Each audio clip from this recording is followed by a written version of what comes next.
With love. இந்த படத்தை love பண்ணாதவங்க யாருமே இருக்க மாட்டாங்க. அந்த அளவுக்கு பயங்கரமா இருக்கு. எவ்வளவு பேர் பார்த்துட்டு வராங்களோ அவ்வளவு பேருமே நல்லா இருக்குன்னு தான் சொல்லுவாங்க. இப்ப ஒரு விஷயம் சொல்லுவாங்க, படத்தை பத்தி நம்ம பேசக்கூடாது, படத்தை பார்த்தவங்க பயங்கரமா பேசணும்ட்டு பயங்கரமா பேச வச்சுட்டாங்க. பெரிய பெரிய சக்சஸ் ஆயிடுச்சு படம்.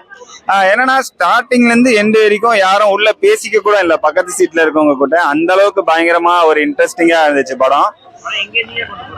ரொம்ப இன்ட்ரெஸ்டிங்கா சூப்பரா, ஒரு முகம் சுழிக்கிற மாதிரியும் இல்ல, காமெடி எல்லாமே பக்காவா ஒர்க் ஆச்சு. அப்புறம் இந்த ஹீரோ ஹீரோயின் கெமிஸ்ட்ரி பிசிக்ஸ் எல்லாம் சொல்லுவாங்கல்ல, அதுவுமே ரொம்ப சூப்பரா ஒர்க் ஆச்சு. ஆமா.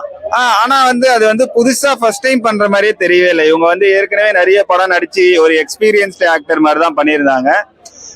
ஆக்டிங்குமே இது ஆக்டிங் பத்தல, நல்லா இல்ல அந்த மாதிரி சொல்ற மாதிரியே இல்ல. கரெக்டா ஒரு பொருத்தமா அந்த கேரக்டருக்கு என்ன பண்ணுமோ அது ரொம்ப சூப்பரா பண்ணியிருந்தாங்க.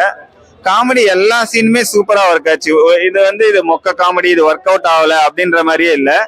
எல்லா காமெடியுமே அவுட் ஸ்டாண்டிங்கா சூப்பரா பக்காவா ஒர்க் ஆச்சு. அதுவும் கதையோட கரெக்டா டிராவல் ஆகி வந்துச்சு. இந்த ஒரு காமெடினா தனியா இந்த காமெடி பண்றதுக்கு ட்ரை பண்ண மாதிரி இல்லாம படத்தோட ரொம்ப சூப்பரா வந்துச்சு.